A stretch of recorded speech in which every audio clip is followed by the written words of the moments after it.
Morning all. My name's Vima Punde, co-director for the Healthtech Research Centre in Accelerated Care based at St. James's Hospital in Leeds.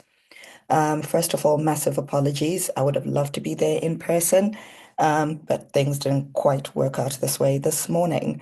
So what I will do is I will basically introduce a question I was asked I would have been dealing with and answering had I been there in person, which is from your NHR perspective in surgical care, what's crucial when designing clinical evaluations for health tech, and how does early PPI shape that process? So I would probably say the first thing to note is if you are thinking of applying for NHR funding, it is now mandatory to have a research inclusion strategy. And what that research inclusion strategy really looks at is two things. It looks at how you incorporate equality, diversity, inclusion in terms of your particular technology. How is it helping to address health inequalities? And the second aspect of that is meaningful patient and public involvement. NHR is moving away from tokenistic PPI, as we call it, and what we're really looking for is patient and public engagement that is meaningful, that is continuous, that also helps with people understanding their particular disease area, but also helps with them understanding the particular technology and how it works. And this is particularly important if you're looking at developing digital technologies or ones where patients need to be using them in their home, as opposed to healthcare professionals using them in a healthcare setting. So there are differences around that. And that process needs to start early on. It's not something that is worth starting when you've actually got your final prototype, for instance. That is probably too late. You need to be looking at that before. When you've got the concept, you've got the idea, you sort of know what you want to do. You need to be involving patients and the public at that stage. The Health Tech Research Center, we do offer a service where we do medtech, health tech focus groups. And that is where we can get you patients from different sectors of society, different backgrounds, for that particular disease area you're looking at. And they can usually provide very useful insights into their perceptions about that technology, how they would use it, or how they would feel about a healthcare professional using it. It might not seem relevant at this point. However, we do have lots of examples of companies that have benefited from this. And in fact, they've actually developed a more continuous plan in terms of how they work with patients and the public. And they are able to update them possibly every quarter or even twice a year on the development. And we've got plenty of these examples on our websites under the patient and public involvement system. So you can have a look there and see what I'm talking about when I say you need to involve them really early on. So that's the first thing to note, because from a Department of Health and Social Care perspective, addressing health inequalities is one of the things that's high on their priorities. For the NHR, research inclusion is also a big thing because they did do a diversity report. I can send it to those that are interested if you can't find it, where they found, for instance, in terms of just even simple clinical trial recruitment, where 80% of the subjects or participants, as we should call them, are male. But this could be a technology, this could be a treatment that's going to be used for both males and females. So if we want better treatments, and we want better outcomes, then we need to start taking inclusion seriously. And the HRC has got links to community organizations, it's got links to professional organizations, such as Hodgkinson McCambridge, that can help you with other aspects of that human factors assessment and looking at how do you actually get the best out of patients and the public, and what's the best way of recognizing their contributions and also how you can incorporate that into your technology development. Now, when it comes to clinical evaluations, yes, the patient and public piece still does matter, but there are other things to consider in terms of it's the patient outcomes that matter first. So a lot of the times, when companies come to us, the main thing they're talking about is usually the cost. And that's completely the wrong angle to approach any hospital with. The unit cost itself for your technology is not high on that list. What's more important for a hospital is how is your technology going to help them meet a particular target? How is it going to help them improve patient outcomes in a way that does not burden the system? How does it help them improve patient outcomes in a way that patients, when they do recover, are able to resume a normal life, depending on what normal looks like for them? That is the main consideration. And what we do have in the Health Tech Research Center is the methodology support. So methodology is very important.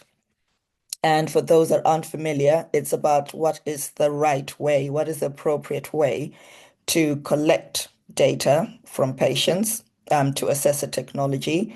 What are the data points we need to look at? What are the right populations we need to look at? What disease areas actually do we need to look at?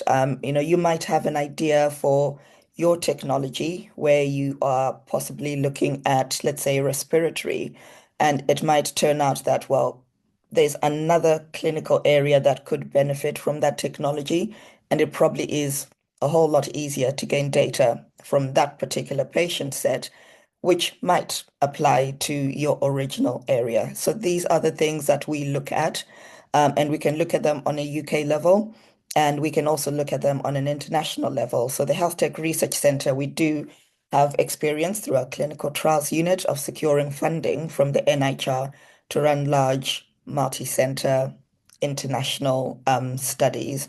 That is something that we do as well. In terms of designing, what's even more important that's coming to the forefront when you're considering difficulties being experienced with adoption and implementation in the NHS is the human factors piece. So historically, when we look at evaluations, everybody tends to focus on the health economics. The clinical trial methodology does help because that's the data that supports the health economics. But the forgotten piece is the human factors assessment, is once we actually get that technology in the NHS, in a hospital, how do people use it? How do they interact with it? Is it intuitive? Are you introducing an additional button for them to press? Are you introducing an additional process for them to learn? All those things might seem very trivial, to you, but in a healthcare setting, those are some of the most important decisions. Never mind the health economics, never mind everything else. And this is why human factors assessment is also extremely important, is having those focus groups around that to understand how healthcare professionals will actually use the device. There are plenty of examples of devices gathering dust in hospitals that very cost effective. They show the cost benefit. However, people just can't use them. They're making appointment times longer, or they need recalibration for every patient, which basically lengthens a whole lot of things. Or maybe people need additional training. So this is one of the things that we also look at as a health tech research center, is consider that particular aspect. And together with Hodgkinson McCambridge, we are working with them in terms of helping us to develop focus groups that look specifically at that particular area. So that's the work that the Health Tech Research Center does in relation to the question that I've been given. And the main message I want to get out is, if you've got any idea or any concept, or you're thinking of doing something, talk to parts of the NHR as soon as possible. I mean, our bit looks specifically after technology related to surgery. So we do the diagnostics around surgery. We do technologies for the operating theatre, and we also look at post-operative care. So how do people recover in a non-hospital setting? What's the safest way in terms of patient safety and helping them for their recovery?